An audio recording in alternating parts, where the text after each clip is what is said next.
Hello, everybody. I'm Zenith, and welcome back to the Disney debate, where Kat Macberrie, Doug Macberrie, and I discuss Disney movies and other Disney products. It has been a very long time since our last episode, since we've been very busy with the DuckTales podcast, and since there's been behind the scenes stuff with YouTube. But today we are coming together to bring you something special. Today, I put a spell on all of you as we focus on Hocus Pocus, today's locus for the evening. I don't like your jocus. I've had enough of your face! But before we begin, how's it going, Kat? Da-da-dee-dee-da-da-da-da-da, abracadabra. Oh, wait. Hocus Pocus! Pfft. Now I crush you.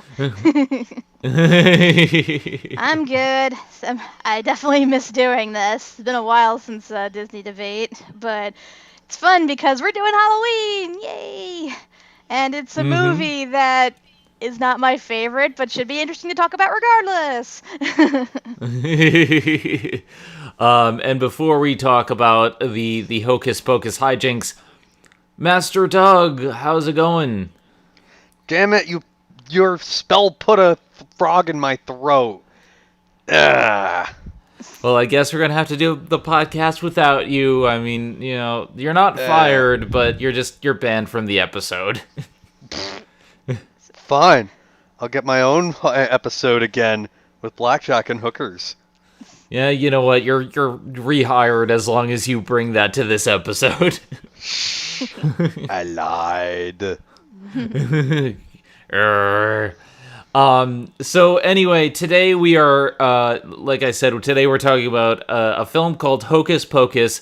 This is a Halloween film that was filmed in Salem, Massachusetts, one of the few local films that, I've actually been to the location. I travel to Salem at least once a year during Halloween, and you can actually see the place where this was filmed. You get to see the town hall and the houses and the basically where everything was filmed. And to me, I have a bit of a personal connection with this film.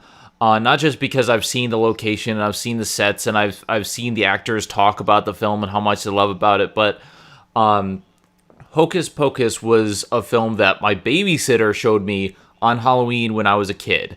Back in the day, she popped it in and we would watch it together, and ever since I would put it on pretty much once a year, and it would come on Disney Channel, and I loved it. I mean, I was a young kid, but I loved it. I had a fun time watching and enjoying the film with everyone. As time went on, I stopped having cable because I didn't really like modern television after a while, so I stopped watching it every year, but it still has this fond memory in my heart because it was one of those fun, entertaining films that I could just watch over and over again. Not too deep, not too bright, but it was still fun. It was still enjoyable, and I always have these fun memories of this film. So I watched it again today. Well, not today, the other day, because we're recording a couple days afterwards. But I saw it again, and there are things that have certainly not aged well about it, but it does still have that... It does still have that fun charm. It does still have that fun streak to it, but there are some things that we've got to discuss. But before we get into that, Kat, do you have any special history with this film, or is this your first time watching it? I actually saw this movie in theaters when it first premiered. I don't have a vivid memory of it, but I remember it enough. And I hate to say it, but I really did not care for the movie, even back then.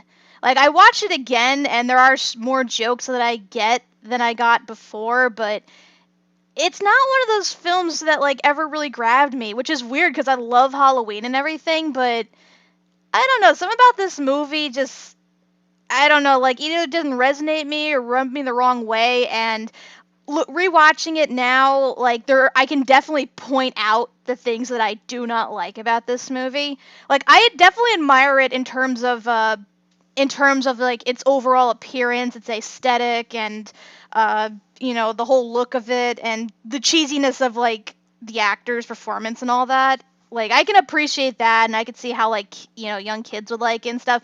But then there are other things about it that just like are really out of place. That kind of just it just kind of seems weird. Like, this is not one of those movies that I would go out of my way every Halloween to see. Like, I will go out of my way to see Nightmare Before Christmas. I will go out of my way to watch The Addams Family. This movie just never was one of those films. Like, if it's on TV and somebody wants to watch it, I'll watch it, but I would never really watch it of my own volition. Like, it's weird. It just, like, I know you like it, Zen, but I don't really have any particular fondness for this film, as I will go into detail about later. All right, that's perfectly fine. I mean, I understand both the strengths and the weaknesses of the film. Doug, what about you? I don't really have much history with this movie. At least this was I'm seeing it the whole way through. I remember, like, I didn't particularly care for it the first time that I saw it, or at least, the part of it that I saw. I think they showed it to us while I was in class. But yeah, I mean, I didn't really care much for it, and then watching it, it's better than I remember it being, but it's like, yeah, I mean, it doesn't have a whole lot going for it. I agree with Kat in that, like, the cinematography is very nice, but aside from that, it's like the positives are very few and in between. I do want to start off and say that you are right, that the cinematography is very, very well done. This takes place, the entire film takes place on Halloween, and everything is decorated in a specific fashion, and the way they have the sets and the way everything looks, very well done, very well handled. But the story is a little bit of a plus and a minus for me. The film centers around a person who just moved to Salem, Massachusetts from California. Already we see problems, because this is a cliche of, even in the 90s, this was a cliche, because you saw it in The Karate Kid and all these other films, or a new kid in town who's just moving in, and this was their way of introducing the audience to everything around them, because you have the main character questioning everything. But the problem set in when he's very skeptical about Halloween, and this entire town is very, very big into Halloween. And to be fair, Salem is very big into Halloween. They have these big festivals every year for the entire month. You have like stalls and ghost tours and all this other stuff. But the way they treat Halloween in this movie, it's like almost like a cult, the way they treat the holiday. It's very weird. Yeah, I mean, on the one hand, I can understand it, because Halloween is basically their bread and butter, given its history and how they've marketed it off of it for years. But yeah, well, like when they're like retelling the story of the Sanderson sisters, and then Max reveals that he doesn't like believe in that, everyone's like, "Oh, sacrilege! How dare you!" And then like the one girl's like telling them off, like, "Well, actually, Halloween is this holiday. It's not a product of the Candy Corporation." Everyone's like, "Yeah, you tell them." And I'm like, are these really like teenagers here that are like saying this? I'd never known a teenager to actually react that way in regards to whether or not, Halloween was, a legit holiday and stuff. It's partially accurate and partially not, because there are definitely some aspects about this film that, growing up in the 90s, I can definitely see these things taking place. The way he awkwardly asks out the girl, the way his class treats him as a new kid in town, the way like the bullies just, kind of pick on him. There's a lot of things that really do fit the 90s aesthetic of someone growing up, but no one would clap at her declaration. Yeah. I'm sorry, but no one would do that. Yeah, I mean, not that I ever paid attention to my classmates, but I know for a fact that they would have made fun of me if they found out that I was like 13 years old and still trick-or-treating and everything. So, yeah, I mean, like, I still think that trick-or-treating, no matter how old, is fine, especially if you have to bring your sister, or if you like to celebrate the holiday and have parties. I do all the time. Oh, It's I would fine. go trick-or-treating regardless. It's free candy. How do you turn down free candy? Come on. Yeah, and there's no excuse to turn down free candy, dressing up like a slut. I mean, that's part of the charm. Plus, if you're someone like me who's only 5 feet tall, all you have to do is put on a rubber mask, and there's no way they can tell you apart from the other children. I remember one year, because I'm big into Halloween. Halloween is my favorite holiday. I would dress up, and I trick-or-treated for years. One year, I dressed up in a 3-headed monster costume. I took 2 foam heads from, like, I think it was a hair salon, basically styrofoam heads. I glued them, or taped them, I taped them to a shirt, and I was a 3-headed monster. And I got 3 times the candy. That's genius. That's genius right there. Yeah, they're like, we have to give you 1 for each head. I'm like, damn, this was the best idea I ever had. So, I'm a big fan of Halloween. I believe that it's a fun holiday to enjoy in any capacity as long as you're doing it safe. And I think, despite the problems of the framing device, the celebration of Halloween in this film is what initially really got me, because they tell the story of these 3 witches, the Sanderson Sisters, who were captured. They were trying to suck the lives out of the children of Salem. However, they were caught in the act, and they basically placed a curse. Whoever would light the black flame candle and also is a virgin would bring back the Sanderson Sisters from the grave, and on All Hallows Eve, they will be able to once again suck the lives of the children of Salem. Now, before anyone talks about this movie mentions virgins a lot, I will mention that even though this is a kids movie, in witchcraft and in witchcraft, like witch lore, I should say, in witch lore, this is a pretty common term. Like, virgins are actually commonly used for people who are supposedly more pure or whatever, to fight against witches and whatnot. This is like spellcraft 101, and it's been in mythology for a very long time. Yeah, I mean, granted, even in like vampire lore too, like they believe that if you like bathe in like the blood of a virgin or whatever, it'll keep you eternally youthful, which, you know, is basically the same as a vampire, you know, constantly having to drink blood. Mm-hmm. That being said, it is a little bit weird how much this film plays up the angle, because this is Disney, and it doesn't go all out with a lot of its stuff. Like, this is pretty tame, but the amount of times they mentioned virgins and all this other stuff, it makes me wish that they had actually gone like a PG-13 at the time, or like a darker tone with the film, and really went all out with it. I think that might have actually been better. Yeah, I mean, I kind of think so. I mean, at least it would have had a more consistent tone. From what I read, actually, this isn't the first time that Disney used the word virgin in one of their movies. They actually used it in the movie Dragon Slayer, like back in '81. So it's not like, you know, this is the first movie ever to go that route. But the problem is that while they have no problem using the word virgin multiple times throughout the film and pointing it out whenever, they still censor themselves when it comes to other things. Like, for instance, there's one scene where was it Max and his sister go into the home of his love interest, and she makes a comment about how Max, you know, likes her, quote, yabos. I guess it's their word for boobs. It's like, why are you using that phrase? Like, you're not afraid to use the word virgin, which outwardly means, you know, never having had sex. but you can't say the word boobs. It's weird, especially because it comes out of place in that scene. Like, there was no reason for her to mention yabos, but it was just a joke on how the costume was only working because she had breasts. It's a very weird joke, and it's one of the out of place things of the film. But Doug, what are your thoughts on this whole like aspect of the film?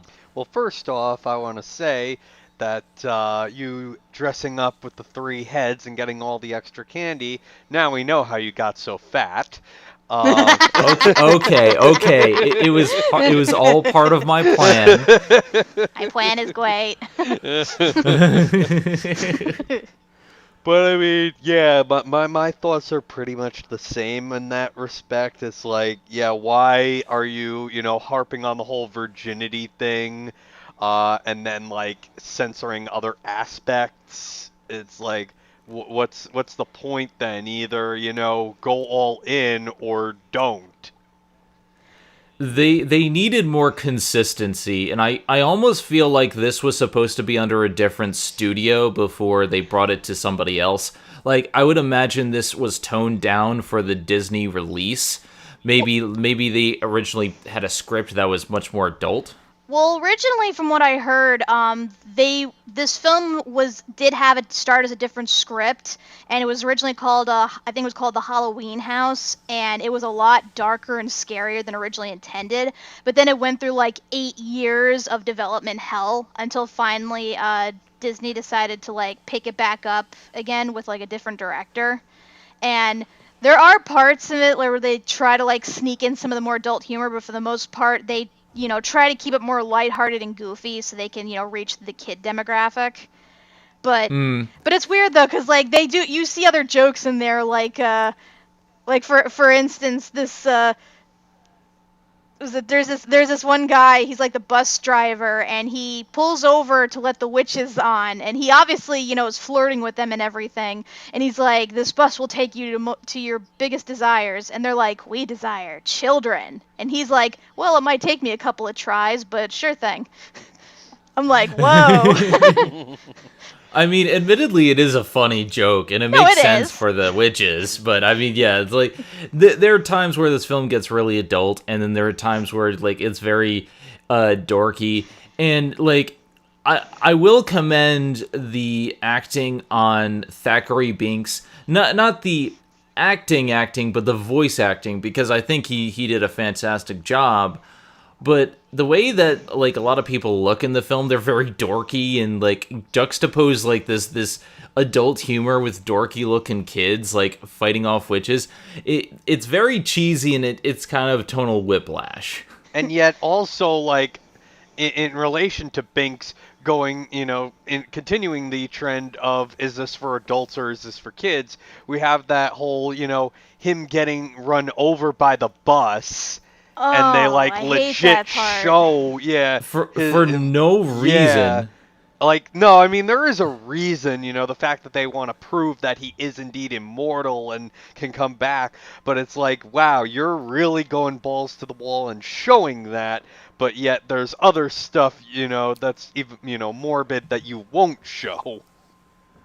It's like, I don't know why they put it there though, because they establish that this guy is immortal, and then they went through a few different things, and then he goes to check if the coast is clear. He gets run over, and then the main character pops out and says, "Oh, it's all my fault." And I'm like, what? Why is it your fault? Like, it feels like they're trying to get an emotional heartstring moment when we only met Thackeray Binks like a couple scenes earlier. I feel like this would have been a better thing for maybe the climax, if at all. But I think we should probably discuss the story before we dive into that a little bit more. Right. So the main plot is that the main character, Max, is a virgin, and he wants to impress a girl that he likes. So he goes to the old house of the Sanderson Sisters, and he lights the black flame candle like an idiot after being repeatedly told not to. And he brings back the witches from the dead, and it's up to them to stop the witches from sucking the lives out of the children of Salem before sunrise. Otherwise, it's curtains. Well, I mean, not quite, but I don't know. I need to kind of dissect this a bit.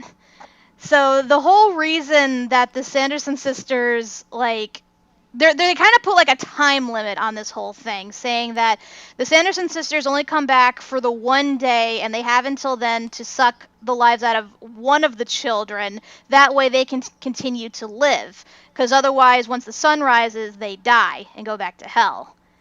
And apparently this is because of like the curse left behind years back, which would allow that to happen.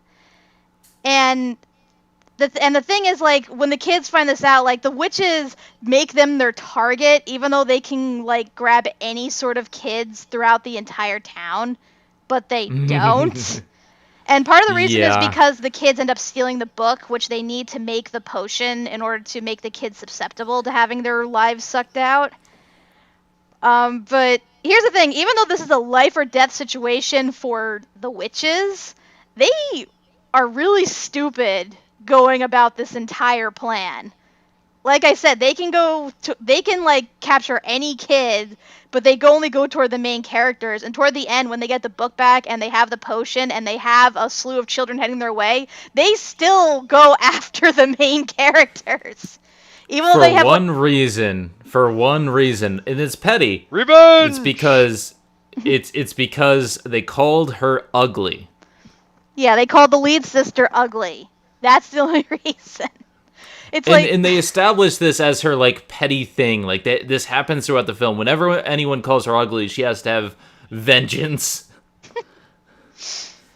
Oh God! Like, I mean, the thing is, like, the kids are more concerned about their own safety than the safety of everybody else, because you see at one point the witches like hypnotize the children of the town to coming toward them, but all that happens is the older two save the younger sister from being captured, and they pretty much leave the rest of the children to their fate.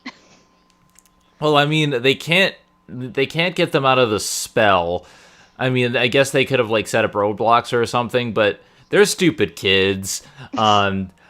Like a lot of the film is the antics of them trying to stop the witches or trying to prevent the witches from getting the book, and getting into all kinds of antics. Again, it's a 90s film, and there are very like elements that show to it. Like there's a really memorable scene where they go to the town hall where everyone's having the annual Halloween party. That's where their parents are. And their mother is dressed like Madonna, and their dad is dressed like Dracula, or Dad-cula, as he says. And they have this musical number in the town hall, and it doesn't serve any real purpose aside from putting a spell on the adults so that they keep dancing for the rest of the night. But it's just an excuse to have a fun musical number and some funny jokes. Whether or not you find them funny is up to you, but yeah. I heard they originally were going to cut that number because they thought it would make things too goofy. But when you think about it, it's probably one of the most memorable things about the film. And it is like the best cover of "I Put a Spell on You" to date. So. Like go ahead. The musical number is perhaps the biggest thing about it, and it's one of my favorite songs. Like to this day, I always pop it on every Halloween because of just how fun it is. From what I heard, Bette Midler, when she does her tours, she actually does add that song to the roster, and she dresses up as Winifred when she performs it.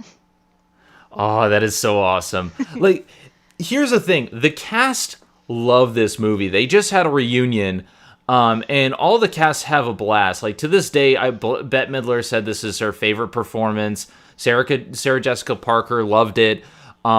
You have the guy who played Billy Butcherson, the zombie, is the guy who played pretty much all the creatures in Guillermo del Toro's films. Like, they all come together and they have a fantastic time, and they love this movie. And it shows in how much fun they seemingly had from the acting. The witches steal the show. Like, they're always mugging and having fun, and like, enjoying themselves. And I do find that infectious, especially in those musical numbers. But again, it is a cheesy, goofy movie. Doug, what do you think? Yeah, it's incredibly cheesy, all right. I mean, I'm happy to hear that like Bette Midler had such a good time filming it and performing in it that she added put a spell on you into her roster and she dresses up. So I'm like in that aspect, I'm happy for the cheese, but I felt like aside from that, it was maybe too cheesy.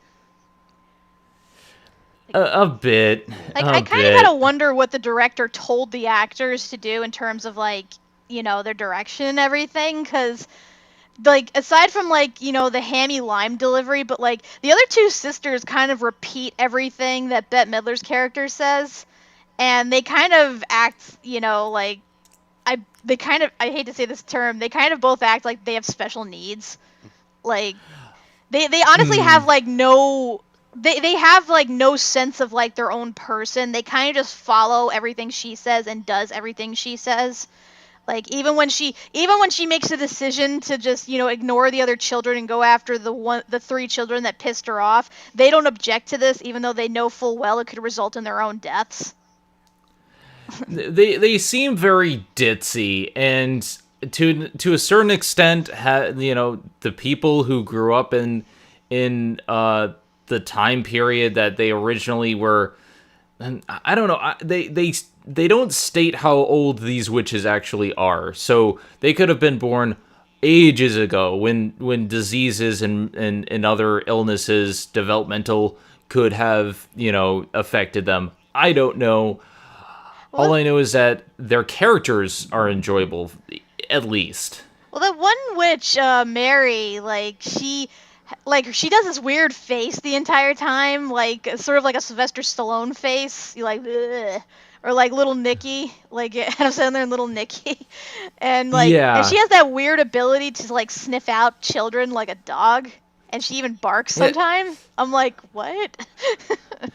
each of them seem to have their own specific talents. Like Sarah Jessica Parker is the lure.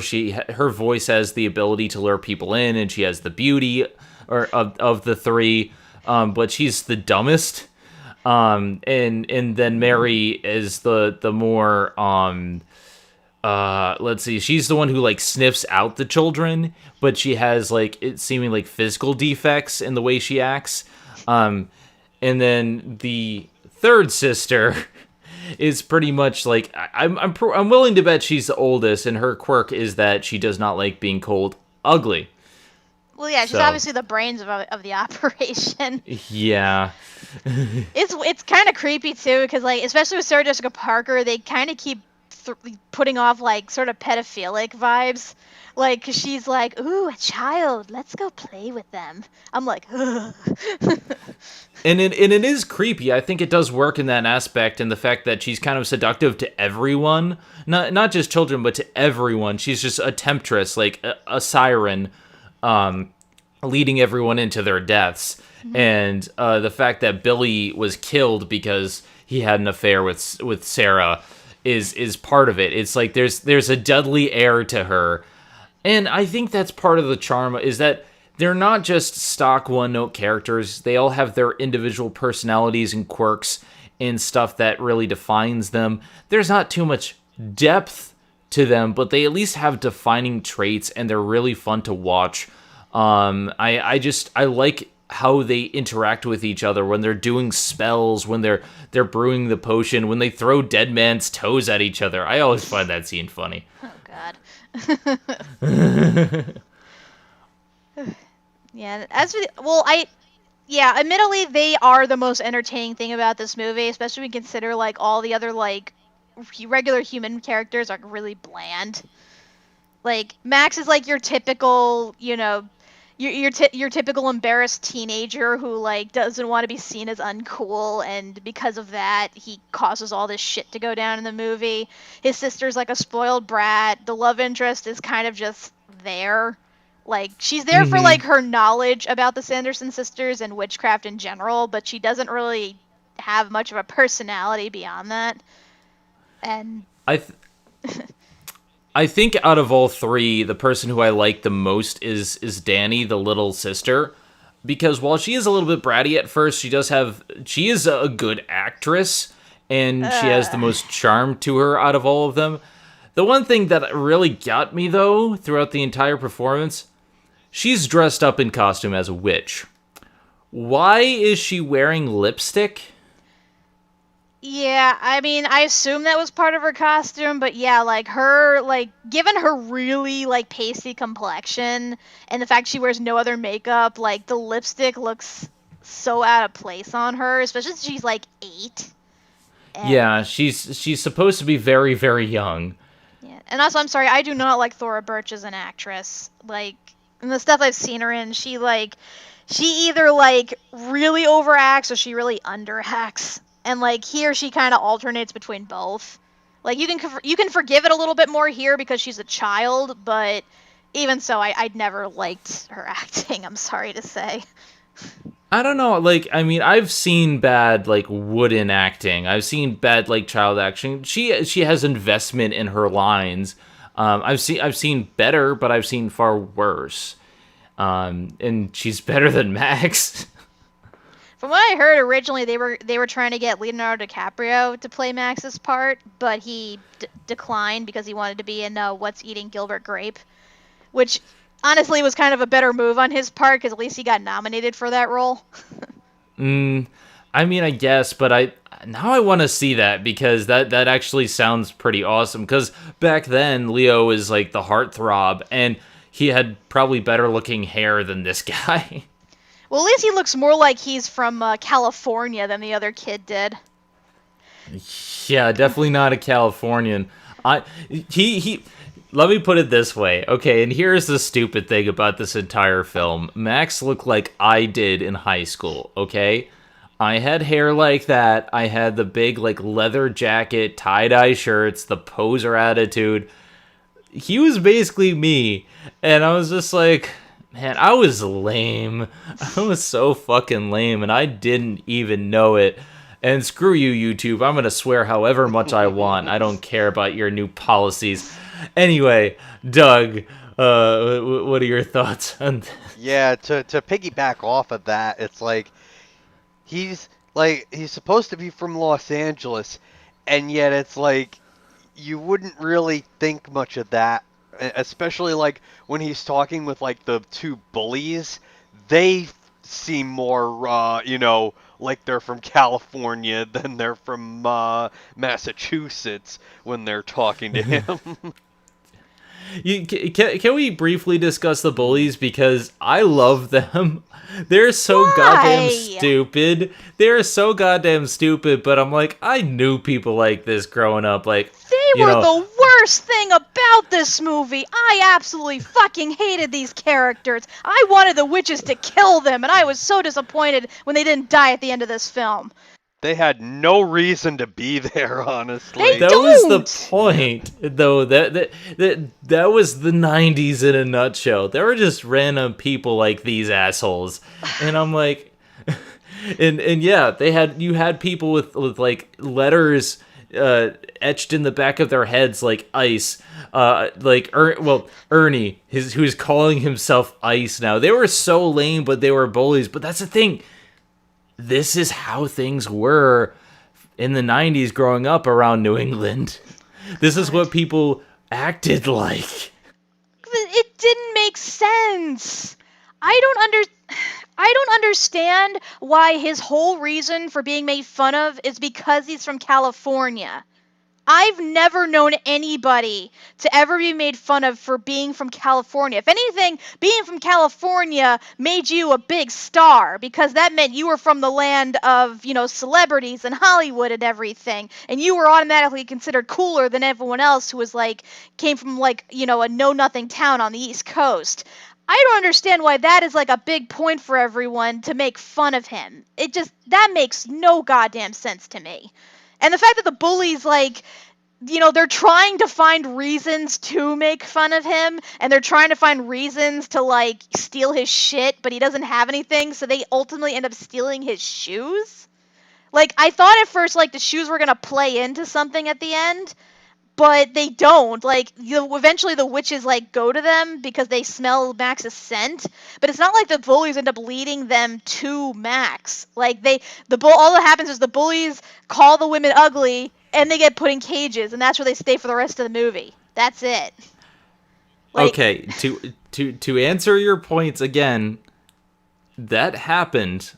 New kids in schools around here always got made fun of. No matter where you are from, the new kid is always the picking block for stuff in New England. So, I mean, I don't know how it was in Jersey, but this is pretty much how it was for me growing up. This is spot on, from the bullies trying to find things to the people trying to defend themselves only to give in to the bullies. Like, this is spot on. To the lame haircuts and the designs and the outfits. Trust me, this is how it was for me growing up. wow, I feel bad for you. I really do. I told you, I had a very bad childhood. It was like this for, like, from first grade to 12th grade. No, wait. To basically, it got better during high school, but not by much. Like, that's how things were around here. People just found something to pick on because this is Rhode Island. We're a small state. We don't have a lot of things to do. And people will find anything to latch on. I got made fun of because I read it during class. Like that, you might think, why would people make fun of you for reading? I don't know. It doesn't make sense, but it happened. And that's the thing, like, as much as this is illogical, and I totally get your point, for me, who grew up with this shit, this is how it was. Wow. That sucks. Do you want to add anything to that, Mr. Duck?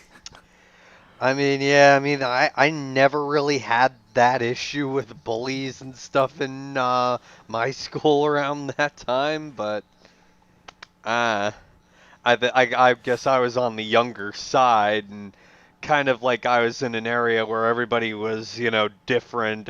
Like, I grew up in a very, multicultural, melting pot city area, so I had like a lot of, whites, blacks, Latinos all mixed in. So it was like, it was just kind of what it was. But yeah, I mean, aside from that, yeah, they are completely pointless. I mean, they steal his shoes. It's why? You're just trying to look for any excuse to antagonize him. You steal his shoe. These people look for any excuse to find something to do. They're bored with their lives. You see them later in the film, and they're just, like, egging houses and doing stuff just because they're bored. That's why they do anything.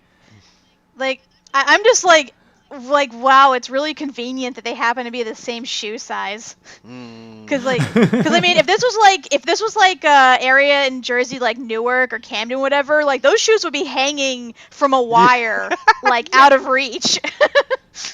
Like, that's how you, like, antagonize someone. You don't fucking steal their shoes and then wear them around. Also, I gotta love how, like, I don't know if this is how it is in New England, but I know in Jersey this definitely wouldn't have been allowed.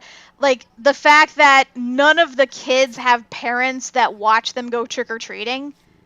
Like, what was it?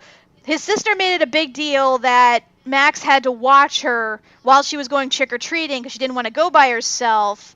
And then you see the bullies later on with more of their friends that are stealing the kids' candies. And I'm like, where are the fucking parents?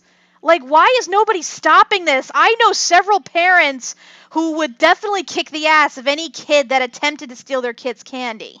Like, I know it's the early 90s and stuff, but by this point, people were starting to learn you don't leave your kids alone even to go trick-or-treating.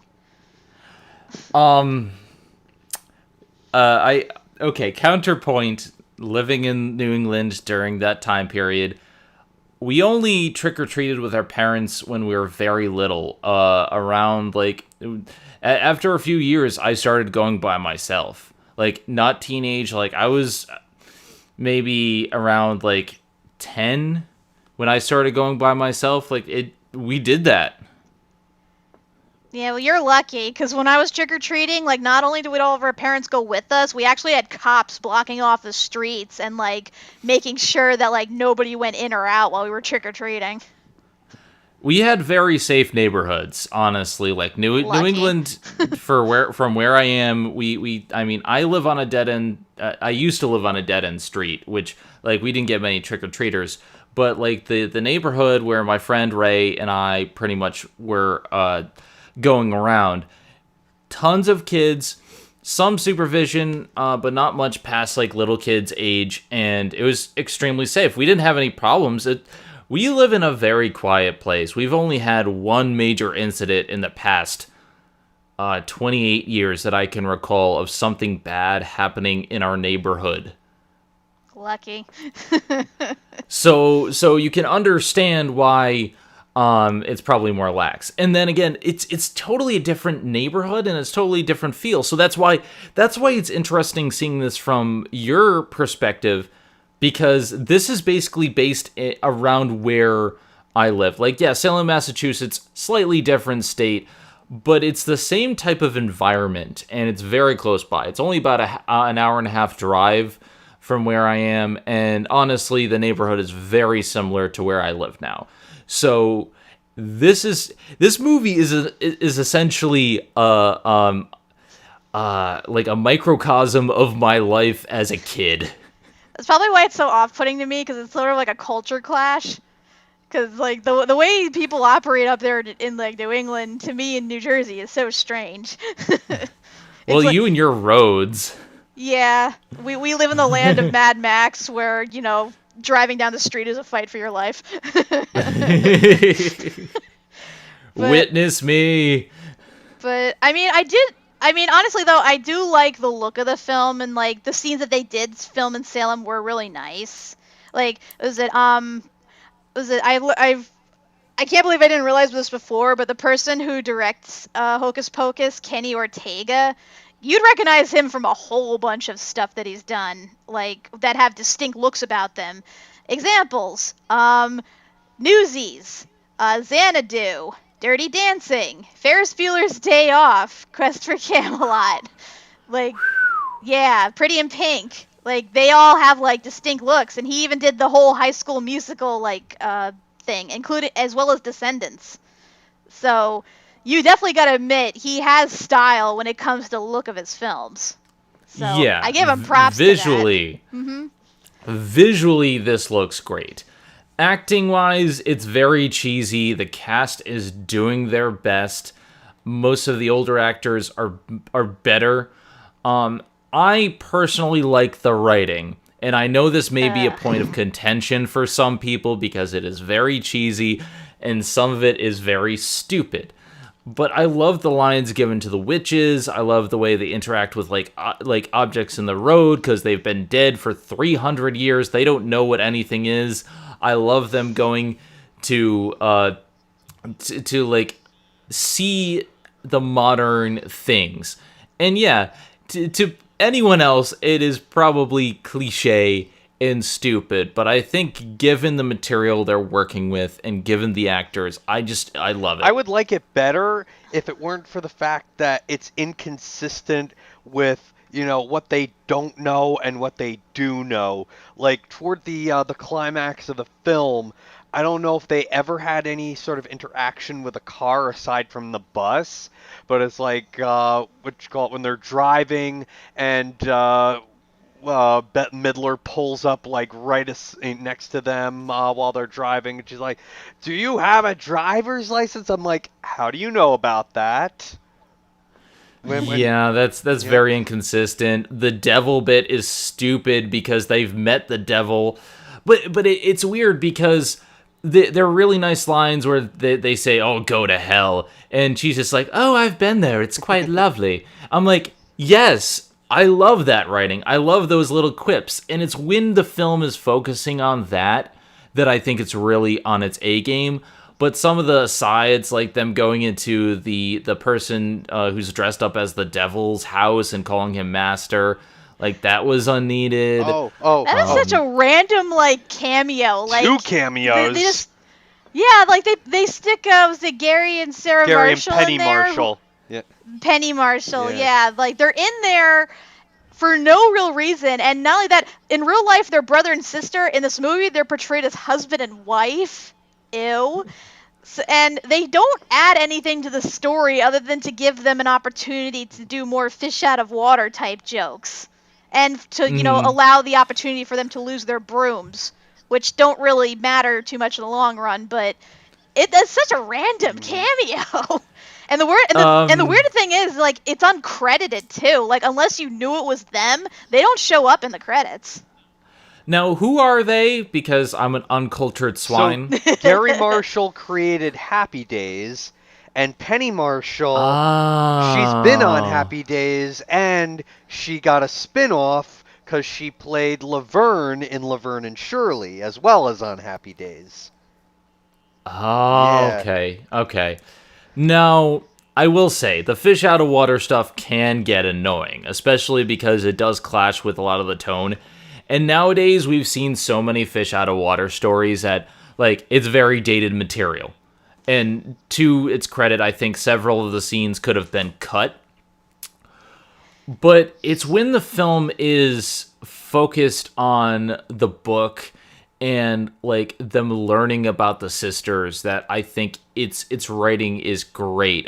When they talk about Billy Butcherson and stuff like that, like it doesn't make sense how he just turns on Bette Midler for no reason near the end of the film. Well, he has a good reason. Just the way like they go about it is just kind of weird, because the whole reason that Billy died is because, like you said, he originally dated Bette Midler's character, cheated on her with Sarah Jessica Parker, and when she found out, she poisoned him, sewed his mouth shut so he can never reveal any of her secrets.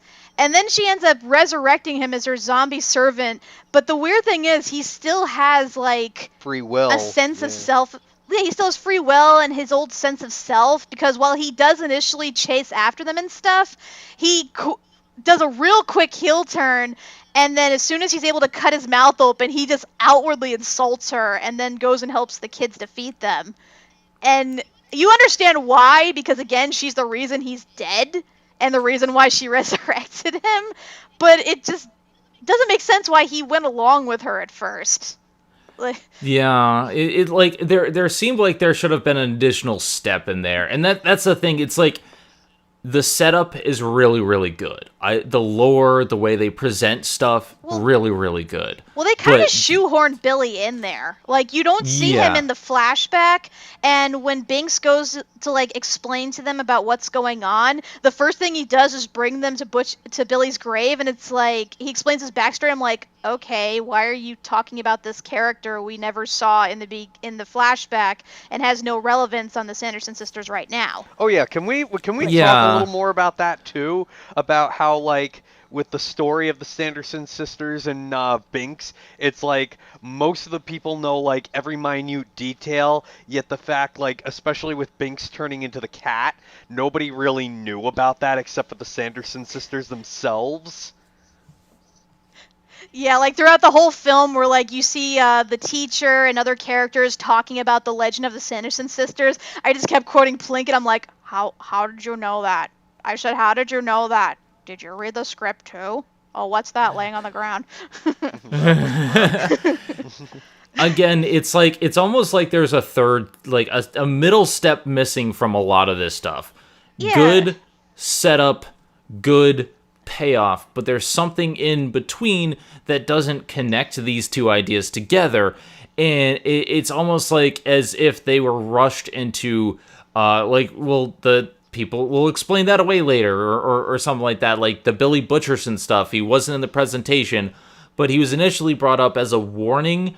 But like there are elements of this film that are there, set up well, good payoff, but there's something in the middle that is missing, and I'm wondering if a lot of stuff was left on the cutting room floor, or the way they cut the script, or if they just wanted to rush it because kids movie. The pacing is kind of all over the place. Yeah, like the scenes with like the kids take forever. Like they go on way too long, and then like it's decent when they focus on the sisters, but then when it's like going in between events, between them either escaping or going to an adult for help, or going to like or trying to read the book and stuff, it's like it's not it's not on like equal footing. It's either too long or it's like really rushed. So It also takes forever for them to get to the witches, because I think for the first 30 minutes of the film is just setup. pretty much. I mean, because like we know the witches are coming back, and it's all a matter of how do the kids get to this point where they're inside the Sanderson sisters' house and they light the candle. And I mean, I guess it's like the explanation as to how they got there is decent enough, because they established Max to be like an insecure teenager trying to like show what a big man he is to the girl he likes. But even so, he's struggling with them hormones, something fierce. oh god, like when they show him like humping his pillow, I'm like, dude, come on. And yet he can't just simply walk away from the bullies either time. Give me strength. Also, I gotta say that, like, again, this is one of the things that I really hate about the movie and why I don't like the writing, is they go, once again, typical 90s cliche, the kids try to go to adults for help, but rather than, give them, like, a vague description of what's going on and establishing, the emergency, they instead take forever to tell the entire truth of this really improbable thing that's going on, which inevitably leads the adults to not believe them. I absolutely hate that trope. And Binks never talks to them. They even say, oh, hey, we have a talking cat. Binks doesn't say anything. That's another plot hole, too. Like, they show, obviously, that this immortal cat can talk, but he only talks to the kids. Like, even at the beginning, after he was first turned into the cat by the witches, and the father's demanding to know what happened to his son, and nobody ever figured out what happened to him, like, he's like, as a cat, he's rubbing up against his father, desperately trying to get his attention, but the father ignores him, and I'm like, why don't you just talk? Talk to him. And he doesn't. And I mean, I heard some people say, like, oh, well, the black flame candle had to be lit in order for him to talk. But that doesn't make sense in regards to him, not to mention the fact that later when they try to convince the parents that something, dangerous is going on, he doesn't say a damn word. Like, that is so inconsistent. It's very inconsistent. It's weird in how they do it. And it's like, I love the introduction to this movie. Like, don't get me wrong, I love the way this is set up.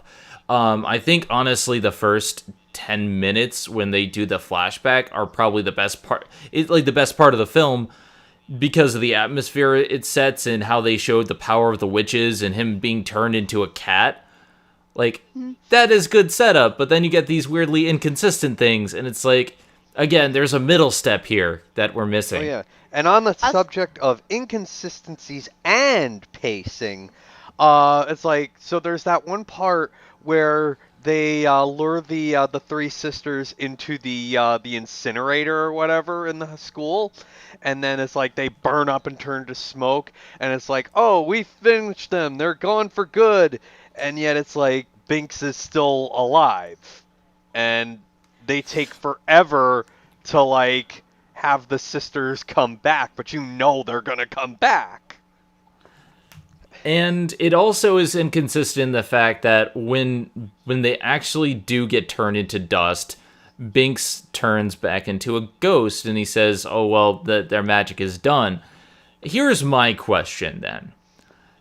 When they were initially killed, how is the magic still there? Was the curse keeping their magic around? Because it doesn't seem like it, because their cauldron is only lit when they come back.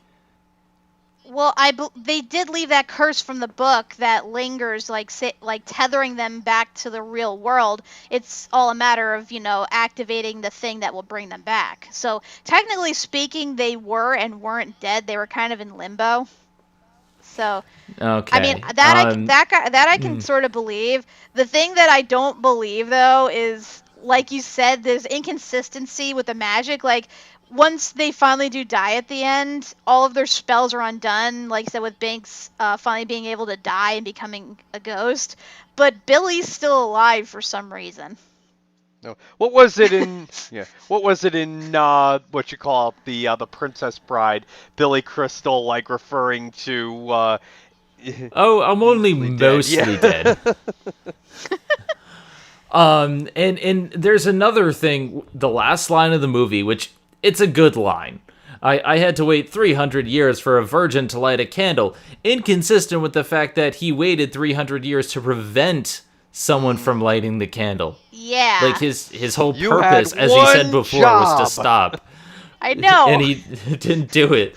So it's wildly inconsistent. It's cheesy. It's stupid at points. The acting is a little bit weird. It has some weird adult humor in places at times. But I still love it. I have a harder time watching it these days, but there's this strange charm to it that just keeps pulling me in. Maybe it's my own nostalgia. Maybe it's because this is like it pretty much represents my childhood growing up. Maybe it's because I fucking love these witches. I don't know. I love it.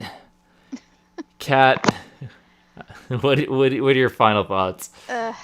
I just yeah, I mean, like I said, I hesitate to call it an awful film because there are things about it to like, and obviously people do like it, and you do gotta admit, like, that aspects of it are charming. The actors, for the most part, are charming.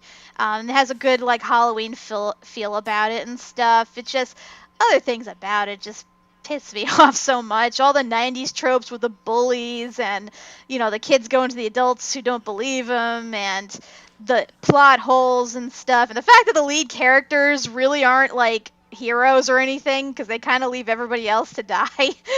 And they try to commit murder by burning the witches alive. Like, is it really murder if you kill a witch? Is it really? Yeah, that's what the whole point of Salem Witch Trials was about.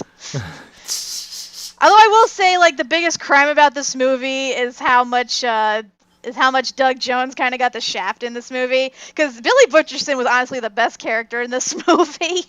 And he only said, like, one line. But his performance was, like, so good and everything. Like, was that I actually heard the scene where he opens up his mouth and, like, he spits out stuff. Those were real moths that actually flew out of his mouth that he put in himself. Like, that was how dedicated his that man was dedication to his character. And he got the shaft in this film. So, I mean, granted, he got recognition later down the line, but I don't know. Like I said, things about this film just rubbed me the wrong way. And, I mean, I'm not going to totally dismiss it because it's a cult classic for a reason. But it's still not one of my favorites, and I'm in no rush to, like, watch it again. I think I was just born very young. I have a very young mindset, and you're a very old soul. And I am not an old soul. Shut the hell up. Well, you don't like the 90s, and you're afraid of these cliches. I do like the 90s. Like, the same year this movie came out was the same year Nightmare Before Christmas came out. And I love that movie to death, despite some of its plot holes. But, like I said, this one I just can't get behind. Like, I'm sorry. Just things about it, I just, like, in my now cynical mindset, just, like, can't accept. Okay, that's a better way of putting it. Cynical. I won't begrudge you for disliking the film. That's just a better way of putting it than I phrased it before. Doug, calling me old, jackass. No, I said old soul, not old body. I was 7 years old when this film came out. Give me a break. Yeah, but you're the one who was yelling at me for calling something the dirty bubble. I will yell at you for anything and everything, so shut up. All right, Doug, interrupt. Go. I mean, yeah, my opinions are basically the same as Kat's. I think it's one of those things where you had to have actually watched it as a kid and enjoyed it as a kid, and you have, like, nostalgia goggles for it. Because, yeah, I mean, like, I didn't really. I think I saw it when I was like 11 or 12, and I was kind of going through a little bit of my anti-Disney phase at that point. So I mean, probably not the best time, but it's like, yeah, it's one of those kind of confusing messes where it's like it's not sure exactly whether it wants to be for kids or for adults. It doesn't know whether it's taking itself seriously or being balls to the wall goofy. Um, yeah, I mean, I'm with Kat on that. Like once is enough for me. I don't really need to see it again. I agree also that Billy's probably like the best character. I love when he like first resurrects and he just like looks behind him and he's like, "Oh, I'm dead." And it's just God like, damn it! just this whole like the whole time, seeing him moving around and acting, it's just like he is so much fun. I'm like, I wish the movie had been more about him. But yeah, I mean, aside from that, it's like it's an okay movie. It's just okay. Funny fact, originally his one line, he was supposed to yell bitch at Bette Midler's character, but the actor himself didn't think this was appropriate for a Disney film, so he made up that whole like long thing he says to her, and it ended up being much better in the long run. It's a really memorable line, honestly. Like it's just like it's one of the big points of the film. I just love how he looks so gleeful after he finally says it. He's like, I've been waiting 300 years to say that. Oh yeah, the line, wench, trollop, you buck-toothed, operating firefly from hell! Like, that's such a great line. That is like the best line And in it the makes film. so much sense. Honestly, I still love the film. It was a little bit harder to watch, and I did notice a lot more of the flaws now that I'm older and thinking critically of it. Do I still love it? Hell yeah. Will I watch it every year? No. I mean, I think that phase has gone past me. I have other Halloween films that I need to watch and review and touch upon, but Hocus Pocus is to me a nostalgia trip. It does remind me a lot of my childhood, the good and the bad, but I don't know. There's a special place for it in my heart. It's a lot like Kingdom Hearts. I can see the flaws and the age after all this time, but I still find myself coming back to it every now and again, and that's the film to me in a nutshell. If you don't like it, that's completely fine, and both of you have completely valid points, and I'm not going to take that away from you.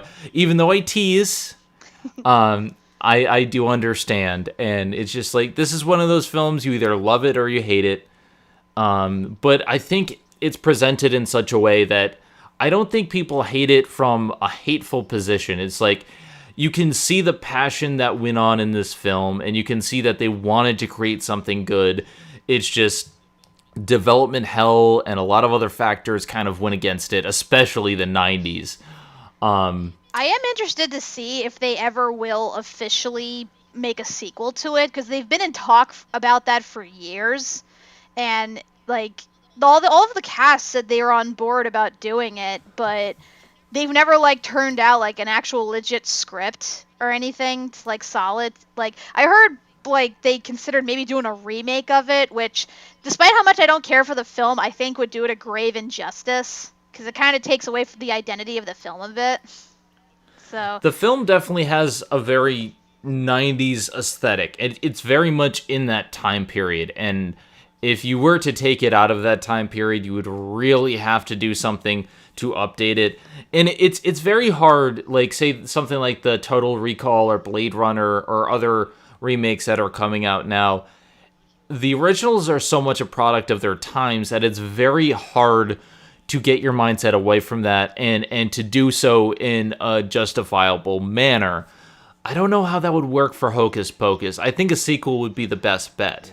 well, from what I heard, they actually released a book this past summer that is technically considered a sequel, and it takes place 25 years after the events of that Halloween, and it stars Max and Allison's daughter, who, she grew up hearing the story from her parents about the Sanderson sisters and what they did to defeat her. But like her father, she is skeptical about the whole thing and goes to the Sanderson house herself to prove that it's not real. and shit happens. So, Like, I like the idea behind that. I think that, like, that would be good. You need to get good actors. You need to get the 3 original witches back. Like, you can't do it that without shouldn't be them. a problem. They've all said they'd be willing to come back, and it's not like they're all incredibly old to the point where they couldn't, recreate the characters again. Especially since they're supposed to be witches, they haven't sucked the lives of anyone, so yeah. Yeah, I mean, they can make it work. Like, it'll be sort of like, we're all old looking. We have to, like, suck out the life first or something. And plus, they're all experimenting with CGI these days and making actors look younger. And granted, it's not always worked well, but they're getting better with it. So, theoretically, it could work. Mm-hmm. Well, with all that being said, I think we can agree on one thing, that always passion... have premarital sex. Otherwise, witches will come back. Okay, we can agree on 2 things then. If you have passion in your film, that's the most important thing, regardless of what it eventually turns out into. I think passion in your product is very important, and I saw that in Hocus Pocus. And regardless of how you feel on the film, I think that is one of the big things in making a film.